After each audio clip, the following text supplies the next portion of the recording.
नमस्कार, times of Swaraj में आप सबों का स्वागत है और मैं हूं संतोष सिंह। और आज हम टाइम्स ऑफ स्वराज में बात कर रहे हैं कि किस तरीके से टीम इंडिया को लेकर एनडीए दबाव में है। जी हां, याद होगा कि टीम इंडिया की जब दूसरी बैठक मुंबई में होने वाली थी, उस बैठक की तिथि कई दिनों पहले, मतलब कम से कम 20 दिन पहले घोषित हो चुकी थी कि भाई फलाने तारीख को शरद पवार ने घोषणा कर दिया था कि बेंगलुरु में बैठक होगा। लेकिन उस बैठक का दबाव इतना पड़ा कि एनडीए का फिर से उदय हो गया। जो एनडीए 2014 के बाद कहीं कोई बैठक नहीं हो रही थी, उस एनडीए की बैठक आहूत हुई और प्रधानमंत्री खुद बैठक में पहुंच गए। बैठक में क्या हुआ, 38 दलों के लोग शामिल हुए। दिखाया इस तरीके से गया कि क्या बात है, मतलब बड़ा एनडीए गठबंधन है। वहाँ तो सिर्फ 26 दल का है, यहाँ तो हम लोग 38 दलों का हम लोग गठबंधन बना लिए हैं। मतलब उस दबाव को, इंडिया के दबाव से एनडीए को बाहर निकालना चाहते थे। जिस तरीके से इंडिया ना यूपीए का नाम इंडिया हुआ, उसी दिन इंडिया हुआ, तो यहाँ भी एनडीए का नाम एनडीए रहा, लेकिन एनडीए का मतलब बदल गया। और कितने दबाव में मोदी थे ये जरा समझने की जरूरत है। और अब तीसरी बैठक मुंबई में होनी है और वो बैठक 31 और 1 सितंबर को हो रही है। उस बैठक को लेकर किस तरीके से दबाव में है बीजेपी, जरा इसकी बानगी को समझिए।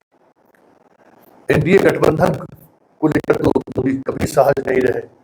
उनकी पार्टी भी ये सैद्धांतिक तौर पर मानती है कि क्षेत्रीय दलों की वजह से उन्हें परेशानी हो रही है। कई राज्यों में क्षेत्रीय दलों के सहारे उनको सरकार में बनानी पड़ रही है। क्षेत्रीय दलों के सहयोग से आने वाले समय में हो सकता है कि उन्हें भी 2024 में इसकी जरूरत हो सके, जबकि वो क्षेत्रीय दल के पक्षधर नहीं रहे हैं। सैद्धांतिक तौर पर भी और व्यवहारिक तौर पर भी उनकी नीति यही रही है कि क्षेत्रीय दलों को उलझा कर रखो और धीरे धीरे उन्हें कैसे समाप्त किया जा सकता है, इस पर काम करिए। देखिए, पूरे देश में अगर हम बात करें तो बीजेपी के सबसे विश्वसनीय और भरोसेमंद साथी नीतीश कुमार थे। 2013 में जो स्थिति बनी, नीतीश कुमार उससे अलग हुए, लेकिन 2017 में फिर नीतीश कुमार को वो लोग साथ लाए, क्योंकि उनको समझ में आ रहा था कि बिहार की राजनीति अभी अकेले साधा नहीं जा सकता है, इसलिए नीतीश कुमार को वो लाए। 2020 के चुनाव में, 19 के लोकसभा चुनाव में मोदी की बारी थी, तो मात्र दो सीटें 2014 के लोकसभा क्षेत्र में चुनाव में नीतीश जीते थे। लेकिन जब बात गठबंधन की हुई तो 50-50 हो गया, 16-16 सीटों पर दोनों लोग लड़े। आप समझ सकते हैं कि 2019 के चुनाव में 17 दूना 34 सीटों पर चुनाव लड़े हुए, और उसमें एक सीट पर किशनगंज में उनको हार मिली। बाकी सभी सीटें 39 सीट एनडीए गठबंधन यहाँ बिहार में जीता।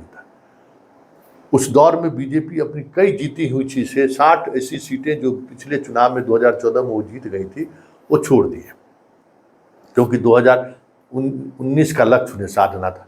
लेकिन नियत में था कि क्षेत्रीय दल को हमें समाप्त करना है। तो 2020 में नीतीश को कमजोर करने के लिए चिराग को सामने ला दिए। चिराग की जो स्थिति हुई, आप देखते हैं, खाता भी नहीं खुला, और लेकिन नीतीश को खासा नुकसान पहुंचा दिया। फिर भी ये जादुई आंकड़ा नहीं मिला, जिस वजह से बीजेपी अपने आप को पीछे खींच ली। और अगर ये द्वंद्व थर्ड फेज तक अगर जारी रहता, तब तो अभी राजद की सरकार रहती बिहार में। लेकिन मोदी को मालूम हुआ कि भाई इस द्वंद्व में हम अगर साधना चाह रहे हैं नीतीश को, तो ऐसा नहीं कि हम ही लोग सद जाए, सत्ता से बाहर हो जाए। सरकार बनी, लेकिन सरकार बनने के बाद जो विजय सिन्हा और सम्राट चौधरी और संजय जायसवाल का जो रवैया रहा, आप देखे ही थे। उस रवैया के पीछे भी वजह यही था कि भाई अब आने वाले समय में ऐसे साथियों को की जरूरत नहीं रहे, इस पर बीजेपी काम करे और जो जहां इस स्थिति में है उनको कमजोर करते चलिए। नीतीश कुमार तो चले आए इधर, उसके बाद टीम इंडिया गठन हुआ, अब एनडीए की बात हो रही है। लेकिन नियत तो अभी भी नहीं है कि क्षेत्रीय दल मजबूती के साथ खड़ा हो। तो क्षेत्रीय दलों को फिर खुश कैसे रखा जाए। तो हाल में मीडिया कन्वेंशन हुआ था सभी एनडीए के, कि कैसे हमें मीडिया के साथ इंटरेक्ट करना है, कैसे मीडिया के साथ हमें किन तरीके के सवालों जवाब देना है, क्या हमारा ये होगा। उसमें बिहार से भी जितने पार्टी हैं, हम हो गए, उपेंद्र कुशवाहा हो गए, चिराग हो गए, ये लोग जो साथी हैं, ये लोग वहाँ गए। पारस गुट के भी लोग गए, प्रवक्ता लोग। ट्रेनिंग हुई, खूब खाया पिया, 5 स्टार होटल में रहने की व्यवस्था की गई, मतलब अच्छे व्यवस्था के साथ इन लोगों को दिया गया। अब एनडीए की बैठक बुलाई जा रही है, बिहार एनडीए की। जी हाँ, उसमें सभी एनडीए के जो घटक दल हैं उनके प्रदेश अध्यक्ष को दिल्ली में फर्स्ट वीक सितंबर में बैठक बुलाई गई है। प्रदेश अध्यक्ष की बैठक होगी, उसमें पूरे कार्यकारिणी भी रहे, मतलब बीजेपी की केंद्रीय टीम रहेगी, और उस बैठक में मंथन होगा, बातचीत होगी। उसमें हम के भी प्रदेश अध्यक्ष जाएंगे, लोजपा रामविलास के भी प्रदेश अध्यक्ष जाएंगे, पारस लोजपा के भी प्रदेश अध्यक्ष जाएंगे, और इसके अलावा जो उपेंद्र कुशवाहा की पार्टी है उनके प्रदेश अध्यक्ष भी जाएंगे। सारे प्रदेश अध्यक्ष के बीच चर्चा होगी। कहने को तो ये कहा जा रहा है कि इस चर्चा में 1 to 1 सीट पर भी चर्चा होगी कि कैसे हमें लड़ना है, हम लोगों को कैसे लड़ाई लड़नी है आगे।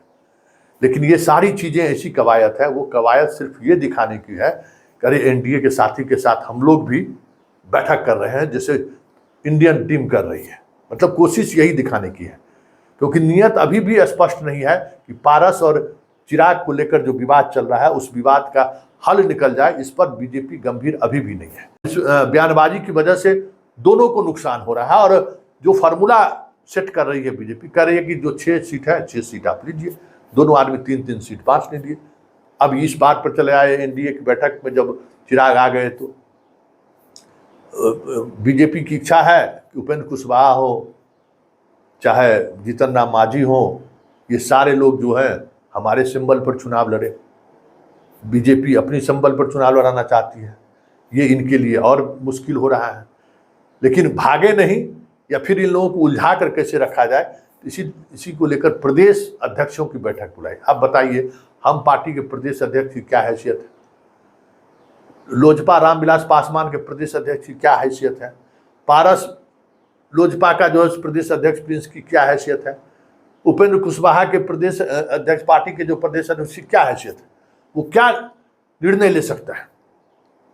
कोई निर्णय ले सकता है? कोई सलाह वो दे सकता है कि किन किन सीटों पर हमें लड़ना चाहिए? उनकी क्या बिसात है? उनके तो सुप्रीमो ही पार्टी है, सुप्रीमो ही सिंबल है, ये लोग तो सिर्फ दिखाने के लिए है। ये सारी कवायद जब आप गौर करिएगा तो इसके पीछे की कवायद यही है कि हम एनडीए को भी हम टीम इंडिया की तरह इन्वॉल्व रहें और दिखाएं कि देखिए किस तरीके से हम लोग भी साथ साथ चल रहे हैं। ये इमेज बनाने की कोशिश हो रही है।